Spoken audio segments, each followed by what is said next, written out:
Ko citi padomās? Kuri ir tie citi? Kas tie tādi ir? Nu labi, Anna, vai tev bail, ko par tevi padomās kaut kāds cilvēks, kas šobrīd dzīvo Afrikā? Nu nē, nav bail, tad man paliktu smieklīgi. Vai tev bail, ko par tevi padomās kāds cilvēks, kurš šobrīd dzīvo Ķīnā? Nē, tad tie citi nav citi. Visa planēta. Tad izrādās, ka tie citi ir diezgan konkrēti cilvēki. Diezgan ierobežots cilvēku skaits, no kuriem es baidos. Ko viņi par mani padomās. Tad sākumā varētu Instagram profilā šitiem citiem, no kuriem es baidos, nerādīt manu saturu. Kaut kā tur uzstādījumos tā uztaisīt, lai viņiem, pieņemsim, nerādās mani storiju vai mani posti. Ja man tik ļoti bail no viņiem. Ko tieši viņi tur tādu par mani var padomāt? Ko tieši man bail, ka viņi par mani padomās?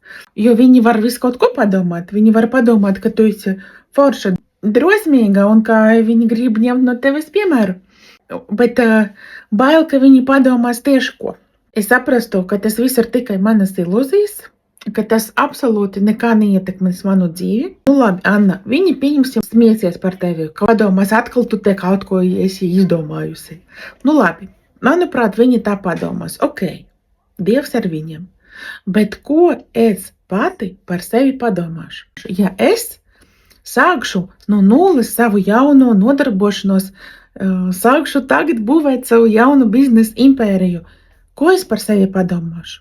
Es par sevi padomāšu, ka es esmu ļoti drosmīga, ka es esmu fantastiska. Es savos 37 gadus nulles esmu uzsākusi jaunu profesiju.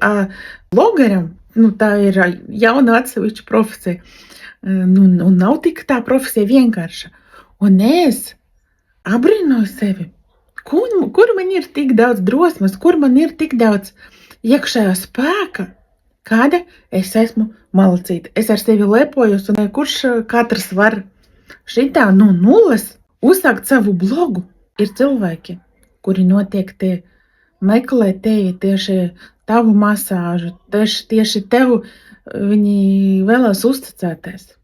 Viņi meklē tevi, un tāpēc šīs impulss sākt savu blogu arī nav tāpat vien, nav ne no kurienes. Citi tevi gaidā, kādu tu mums piedāvāsi savu pakalpojumu, mēs gribam uz tavu masāžu, kur tu esi.